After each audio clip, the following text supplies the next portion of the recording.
iragile ngirame forora Neme babaninga falenebe iragile ngirame forora Imuti mirio kuimede irame kafera Imuti fefe surude irame kafera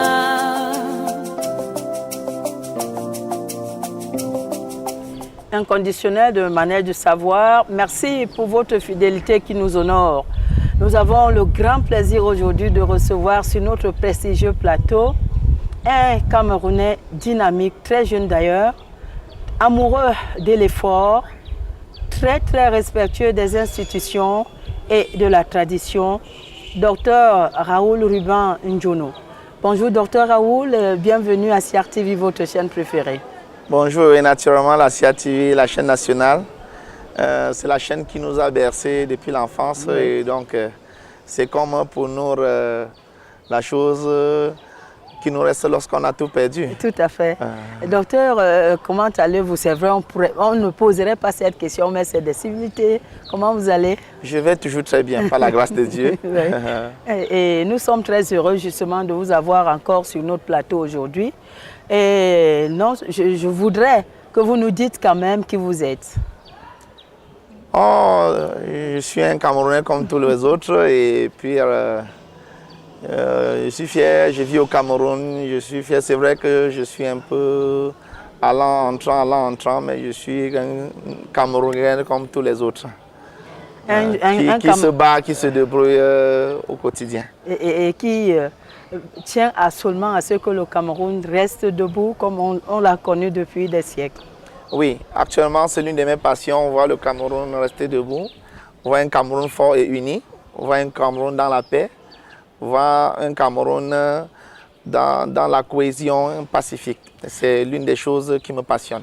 Docteur, on revient sur le Cameroun. Nous aimerions entrer un peu dans votre chambre privée, si vous le voulez bien. Vous êtes également un amoureux de la médecine douce. Qu'est-ce que c'est déjà? Bon, la médecine douce est une médecine qui est très connue dans d'autres cieux, spécialement dans le milieu asiatique où je suis plus fréquent là-bas. Ici, c'est appelé généralement médecine, la naturopathie et ailleurs la médecine traditionnelle. Mais la médecine douce ou médecine traditionnelle ou la naturopathie, c'est une médecine normale qui a ses éléments sûrement basés sur les éléments scientifiques et qui naturellement ont des grandes valeurs sur le plan thérapeutique et aident les gens à être dans le bien-être et la santé. Et le bio, c'est le mot qui passe aujourd'hui? Oui, naturellement le bio. Quand on parle de médecine douce, médecine naturelle, médecine traditionnelle, ce n'est pas le charlatanisme, c'est de la science, mais qui a beaucoup d'apports sur le plan médical et surtout bio et rester nature. Tout à fait. Nous ne voulons pas faire de comparaison, mais on veut comprendre. Y a-t-il une différence entre cette médecine douce et la conventionnelle? Oui, généralement, actuellement, la médecine naturelle, la médecine douce, actuellement, a déjà des éléments établis sur des rapports scientifiques. C'est un peu comme dans certains sous-quartiers où les gens partent, par exemple, rencontrer des tradis praticiens pour recevoir certaines choses. Mais même au niveau des tradis praticiens, ils essaient déjà d'apporter le côté scientifique sur la recherche qu'ils font. L'une des choses qui, à mon avis, divise encore l'opinion, c'est le côté conventionnel, c'est-à-dire les gens veulent qu'on apporte des réponses scientifiques à certains éléments et pourtant dans d'autres cieux, certains gens n'ont pas tous ces éléments. Ils savent que on m'a appris, mon grand-père m'a appris que je mélange telle chose avec telle chose, je résous tel problème. Bon, parfois, on n'a pas encore apporté le côté scientifique à la chose. Oui, parce qu'aujourd'hui, la polémique réside dans le dosage également. On dit là-bas, on ne sait pas doser. Quand on prend peut-être l'Anivacine, on sait combien de comprimés. Mais je crois que l'essentiel n'est pas... Mais nous n'allons même pas le dire parce que si on veut parler de dosage, si vous regardez par exemple tous les mets, il n'y a pas une mesure pour doser. Pourtant, on fait quand même de la nourriture. On prépare, la maman sait que bon, je prends telle mesure de sel, je mets là, je prends ça, je mets là, je prends ça, je mets là. Il n'y a pas quelque chose de conventionnel. Par exemple, sur la culture ou bien la nourriture africaine. La nourriture africaine, prenons terre à terre, au domaine de la nourriture africaine, il n'y a pas des éléments qui sont, je peux appeler, codifiés. Vous êtes une maman africaine, pour préparer, on ne vous a pas donné des mesures. La mesure du sel, c'est ça. La mesure du je sais pas, du piment, c'est ça. Bon, en fait, c'est un problème de codification. Mais en Afrique, ce que je connais, c'est que les gens ont appris de façon terre à terre, de génération en génération, que ok, je peux prendre ça et avoir tel résultat. Le plus important chez eux, pour le moment, c'est le résultat. Tout en respectant la médecine conventionnelle qui est basée sur des recherches scientifiques plus damées, plus organisées, plus structurées. Et il faut quand même ne pas reconnaître l'apport de la médecine douce, de la médecine naturelle, de la médecine traditionnelle qui, dans certains cieux, ont certaines réponses. Là où la médecine conventionnelle n'apporte pas les résultats. Voilà. Oui. En tout cas, et mon avis, c'est que si on pouvait trouver un milieu où les deux sciences pouvaient se rencontrer et discuter pour retrouver ce qui sera utile à l'homme et ce qui pourra porter la santé aux Camerounais. Et il y a déjà que chacun veut choisir ce qui lui convient. Donc quand c'est la douce, rien à faire, lui apporter ce qui est conventionnel. Mesdames, Messieurs, vous êtes à bord de Manège du Savoir, votre tribune préférée est dédiée à tous ceux qui veulent partager leur savoir, leur bien-être et leur savoir-faire également. Nous avons donc Dr Raoul Ruben Ndjono avec nous ce jour. Dr Raoul, il y a une autre grande préoccupation de l'heure pour vous, accompagner les personnes qui veulent changer leur vie. Qu'est-ce qui a motivé ce choix, ce nouveau choix? Honnêtement, il faut que je le dise, c'est une question qui est venue au tout hasard. Ça veut dire que j'avais une ligne philosophique déjà, basée sur l'éducation de base que j'ai reçue de mes parents, qui était celle de toujours trouver le bien-être, de toujours être utile à l'endroit de celui qu'on rencontre au quotidien. Et donc j'avais déjà cette philosophie de base, mais dans mon cycle de vie, Dieu m'a béni et m'a permis de rencontrer une académie en Indonésie qui m'a apporté une autre façon de voir et une autre méthode pragmatique d'être utile à son prochain. Et donc, c'est l'une de mes passions aujourd'hui, me battre au quotidien pour être utile à l'endroit de toute personne que Dieu mettra sur mon chemin. Oui. Mais qu'est-ce que vous faites concrètement? Concrètement, c'est un peu ce que je peux appeler le marketing relationnel, un peu le marketing de réseau. Et l'une des plus grandes activités qui m'anime actuellement, c'est le développement personnel, c'est l'enseignement du leadership, c'est l'enseignement de la culture qui permettra à l'homme de s'auto-définir, de s'auto-défendre et de s'auto-gérer. Oui. Et quand tous les jours qu'on n'attend pas toujours de l'État, l'État ne peut rien faire aujourd'hui. Actuellement, mon avis, c'est que je suis de ceux qui pensent qu'il faut qu'on pousse la jeunesse camerounaise, qu'on pousse la jeunesse africaine à se lever et à s'auto-employer, à créer quelque chose, c'est-à-dire avoir l'esprit de créativité, parce qu'il faut le dire, il y a beaucoup de petits métiers qui peuvent permettre à l'homme africain, à l'homme camerounais de ne pas mendier, de ne pas commander, mais de s'auto-définir et de s'auto-gérer. Oui. Et qu'est-ce que vous mettez en prime? Parce que d'autres vont vous mettre le diplôme, disent « Ah, je n'ai pas été à l'école, je ne peux pas… » Qu'est-ce que vous leur dites? Il faut le dire déjà, j'ai lu quelque part dans l'un des livres préférés que j'ai lu, devenir riche ne s'apprend pas à l'école. C'est la chose la plus importante à comprendre. Et vous allez rencontrer bien, si devenir riche s'apprend à l'école, c'est que tous les agrégés, tous les doctorants et tout ce que vous connaissez sont des multimilliardaires. Donc, devenir riche ne s'apprend pas à l'école. Le plus important, c'est, mon avis, d'être utile au sein de sa société. Et donc, s'il y a quelque chose à apporter, ou ce que j'apporte au quotidien, c'est d'abord de permettre à la jeunesse camerounaise de croire, la jeunesse africaine de croire en ses propres capacités, en ses propres potentialités. Nous avons tout en nous. Et ce n'est qu'une question de petits éléments de leadership qui permettront à chaque individu, à chaque élément de personne, de pouvoir trouver au fond de ses capacités ce qu'il est utile. Parce que, comme je le dis toujours, on ne vend pas le rêve à quelqu'un. Chacun a son propre rêve, mais maintenant, comment y arriver? Et je pense qu'à travers ces connaissances, on pourra permettre aux jeunes de pouvoir s'autodéfinir, de pouvoir se battre et d'être utile à l'endroit du pays, à l'endroit de la famille, à l'endroit du continent, pourquoi pas à l'endroit du monde. Et nos téléspectateurs jeunes ont la chance de vous avoir avec nous aujourd'hui. Peut-être beaucoup ne sont pas dans des endroits où vous êtes souvent. mais vous pouvez peut-être nous dire un peu en quoi consiste le leadership, qui peut être leader, quelles sont les qualités qui pourraient définir quelqu'un de leader. Déjà, il faut le dire, on n'est pas leader, on le devient. C'est un choix. Oui. Et naturellement, comme je partage souvent dans certaines de mes conférences à l'international comme à la nationale, c'est que le leadership que j'apprends n'est pas un leadership conventionnel, c'est un leadership professionnel. Exemple, terre à terre, le leadership conventionnel, là-bas on dit le leadership s'arrache. Mais je suis de ceux qui pensent plutôt que, et qui ont cette philosophie pour expliquer à la jeunesse et à tout le monde qui peut écouter que le leadership ne s'arrache pas, il se mérite.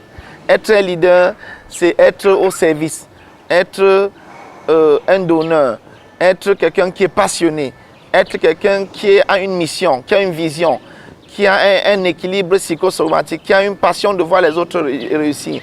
Être leader, c'est servir et non se servir. Oui.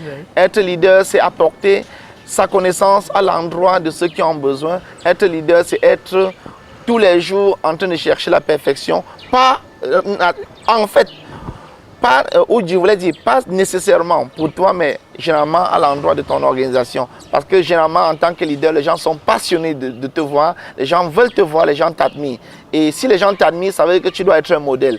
Et en tant que leader, tu es obligé de soigner ton image, de soigner ton équilibre, parce que désormais, en tant que leader, tu deviens comme un poisson dans un aquarium. Tu as ce besoin naturel de t'améliorer, de grandir pour impacter tous ceux qui t'écoutent et tous ceux qui t'aiment.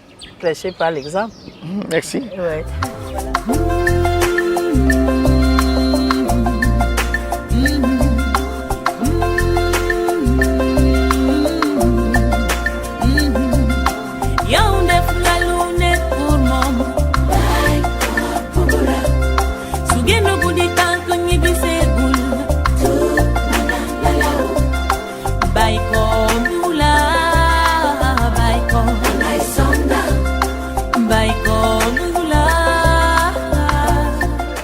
Voilà, docteur Raoul, mais quelqu'un vous dira, oh, quand moi je vais servir, qui me servira?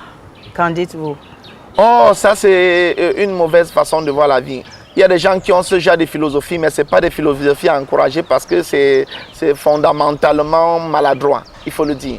Être au service de l'autre sans attendre quelque chose de qui que ce soit, c'est dans le sens de ce que j'appelle généralement aimer de façon inconditionnelle, servir de façon inconditionnelle. Donc, si on veut servir son pays, on ne doit pas attendre quelque chose de quelqu'un. Si on veut être utile à sa famille, on ne doit pas attendre quelque chose de quelqu'un. Si on veut être utile à sa communauté, on ne doit pas attendre quelque chose de quelqu'un. Si on veut être utile à soi-même, on n'attendra rien de personne. Je pense que je suis de ceux qui pensent, si tu ne veux pas être déçu, n'attends rien de personne. Absolument, docteur Raoul. Je partage votre avis parce que sinon, on aura les AVC à ne pas en finir. Parce qu'on a été déçu par un ami, parce qu'on a été déçu par son mari. Parce que le mari n'est pas obligé de rendre service à sa femme. Et donc, chacun devrait mouiller le maillot, comme on dit. Docteur Raoul, quelque part, on a dit le Cameroun est un pays pauvre et très endetté, du fait qu'il soit également dans le tiers-monde. Est-ce que vous pensez que votre pays mérite ce qualificatif? J'ai fait en moyenne environ 110 pays et je pense que quand je regarde un peu partout, je pense que le Cameroun c'est le plus beau pays du monde. Oui. Et ça dépend de ce qu'on cherche.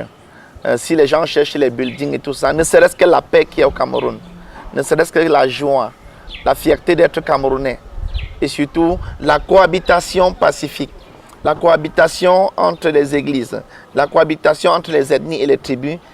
On ne trouve pas ça ailleurs et nous avons beaucoup de leçons à donner à plusieurs pays, soit-ils des pays peut-être industrialisés ou des pays riches. Nous pouvons voir dans certains pays que je ne veux pas citer des violences encore interraciales qui existent. Bon, je pense que nous avons beaucoup de leçons à donner. Le Cameroun en matière de richesse est riche par son peuple, riche par sa diversité, riche par ses ressources, riche par sa vision, riche par sa mission, riche par tous les gens qui veulent apporter quelque chose de positif.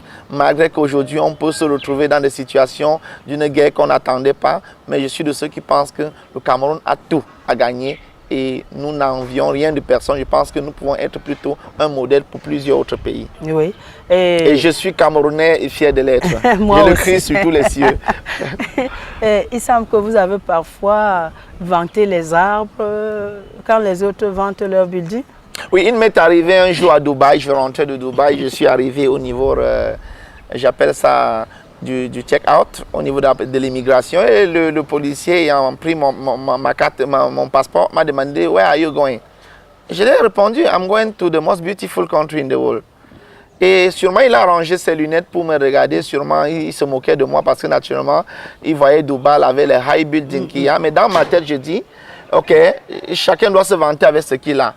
Dubaï a les high buildings et nous, on a aussi des high trees, assez des grands arbres qui n'ont pas. Donc, chacun a une richesse et Dieu ne peut donner tout à personne. Donc, chacun a quelque chose et sur cette chose, on doit se plaindre, on doit se vanter. Si ce n'est qu'en ressources, en hommes, je pense que le Cameroun est l'un des pays les plus riches du monde. J'en ai visité autant, je ne trouve rien qui m'impressionne. Donc, jeune que vous êtes, vous préférez rester chez vous? Si vous ne voulez pas vivre au Cameroun, je ne devrais pas le faire depuis. Hein. J'ai visité les plus beaux pays du monde et croyez-moi, quand j'ai fini mon séjour, même s'il reste un seul jour, j'ai les démangeaisons. Je préfère rentrer chez moi parce que c'est beau de venir au Cameroun et de se sentir à la maison.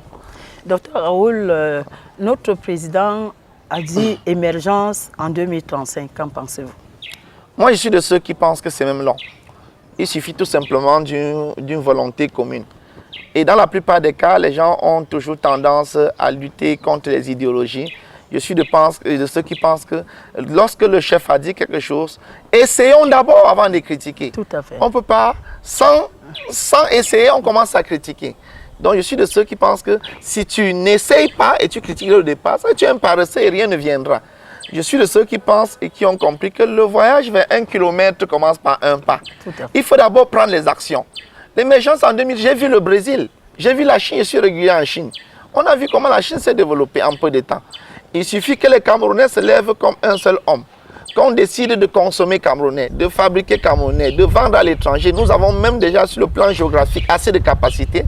Je pense que l'émergence en 2035, c'est loin. Nous avons les ressources naturelles, nous avons les ressources humaines, nous avons la bénédiction de Dieu. Donc à mon avis, je ne vois rien qui doit nous empêcher d'y arriver. Je ne suis pas pessimiste, mais alors très optimiste. Et peut-être ça peut être même plus court, tout dépend de ceux qui veulent être utiles à leur pays. Ouais, qui veulent rentrer dans ce train voilà. d'émergence. Ouais. Comme nous autres, nous sommes déjà dans ce train d'émergence. Docteur Raoul, dans quelques jours, il y aura quelque chose de spécifique au Cameroun.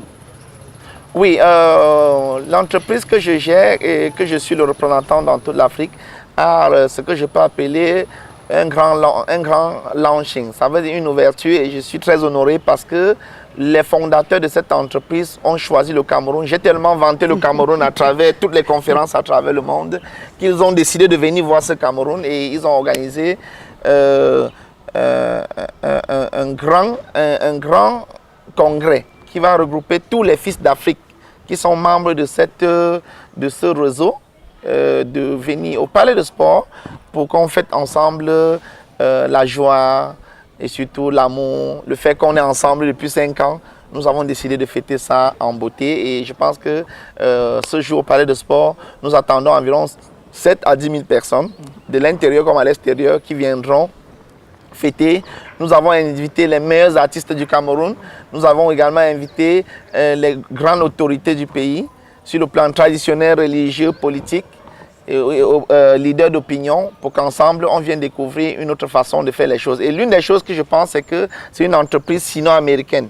Ça veut dire les Américains et les Chinois qui se sont combinés et qui ont créé une entreprise. C'est donc 2 grandes tours industrielles qui se sont unis.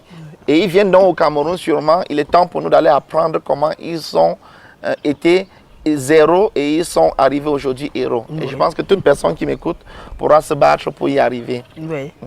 Et docteur Raoul, vous pensez qu'au sortir de cette salle, on pourrait changer de mentalité, on pourrait apprendre quelque chose qui pourrait nous permettre de sortir de notre torpeur? Madame Tonier, imaginez que tous les milliardaires de ce pays, tous les multimillionnaires de ce pays avaient une tribune où viennent partager leur expérience, leur échec, leur processus. Imaginez le nombre de personnes qui doivent être inspirées et le nombre de personnes qui, à travers leur témoignage, peuvent avoir le déclic et avoir une vie changée dans quelques années. Moi aussi, je sors d'une famille d'ultra pauvreté. C'est à travers les témoignages, à travers le partage, à travers le processus de quelqu'un qui a quitté zéro et devenu héros que j'ai décidé de faire le pas. Sinon, je devais rester pessimiste à mon endroit et toujours me retrouver en train d'accuser l'État, d'accuser le président, d'accuser mon père, d'accuser ma mère, d'accuser même Dieu. Donc, je pense qu'aujourd'hui, il est temps pour nous de penser qu'on peut faire quelque chose d'important pour ce pays. Et pour le faire, il faut l'avouer, il faut apprendre de ceux qui ont réussi. Il faut apprendre de ceux qui ont eu le succès, apprendre de leur processus, apprendre de leur échec. Il faut le dire, tu ne peux pas arriver au succès sans passer par l'échec. Pour moi, je pense que l'échec est un élément du processus dans le succès. Il faut toujours, dans le chemin du succès, prévoir les éléments d'échec. Prévoir les éléments d'échec qui sont d'ailleurs, on pourrait dire, le pont qui amène vers le succès. Docteur Raoul, la manière de savoir, c'est une tribune très relaxe. Il semble que vous faites également très bien la cuisine. C'est un mets de l'Ouest, on appelle Kalsenkou. Ça s'appelle comment? Vous savez, je suis né, ma maman m'apprenait déjà tout. Et je suis né, j'avais des petites sœurs, donc je n'ai pas eu de grandes sœurs. Je n'avais que des petites sœurs. Et à un moment donné, ma maman m'a appris à prendre la responsabilité. Il fallait que j'apprenne à cuisiner pour mes sœurs, après à cuisiner pour elles qui travaillaient dur, aller au travail, à l'hôpital et rentrer à la maison tard. Donc, j'avais déjà appris à cultiver, donc à préparer, à cuisiner. Et donc, même dans le processus de ma vie, j'ai vécu seul. Je n'ai qu'habité seul jusqu'au moment où j'ai rencontré mon épouse. Donc, je pense qu'on ne peut pas m'impressionner avec quoi que ce soit comme mets camerounais. Je connais quand même dans tous les domaines et je suis un cordon bleu dans tous les domaines. Pas seulement dans le Kalsenkou, mais dans tous les éléments qui peuvent constituer la cuisine africaine et spécialement la camerounaise. Nous voulons dire bonjour à votre charmante épouse Nadine. Et docteur, nous allons sortir de cet entretien. Quel est le message que vous envoyez aux parents? Si j'ai un message à donner aux parents, c'est voilà la rentrée scolaire qui doit commencer dans quelques jours. C'est très bien. Envoyer les enfants à l'école, c'est bien. Pourquoi bien? Parce que c'est un élément qui permet que les enfants s'instruisent. Mais un seul instant, croire qu'après les diplômes, l'enfant sera riche, on aura frappé à côté. Je suis de ceux qui pensent que les parents aujourd'hui doivent donner une éducation financière à leurs enfants.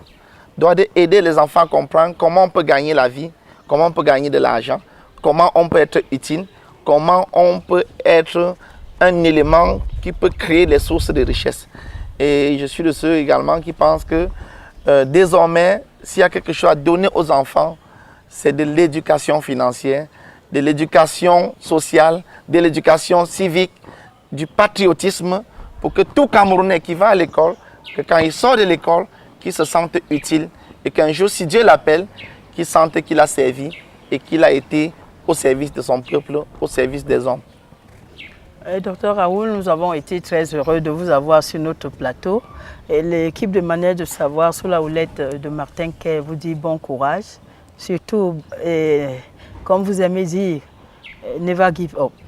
Rassurez-vous, ne jamais abandonner. Oui. C'est un plaisir d'être sur le plateau de Manière du Savoir et longue vie à l'émission, à vous non plus. Et surtout, succès au pays, succès au Cameroun. Et je voulais passer un petit message qui est très important pour moi. Je pense que le Cameroun appartient aux Camerounais. Il faut qu'on protège le Cameroun, que personne ne touche notre patrie. C'est quelque chose de formidable et qui est très important. C'est la seule chose qu'on pourra léguer à nos enfants comme héritage. La patrie, le patriotisme. En tout cas, nous sommes de ceux-là qui disent comme vous, le Cameroun, tout sauf toucher au Cameroun. Yeah. Et nous vous disons merci d'être passés, mesdames, messieurs.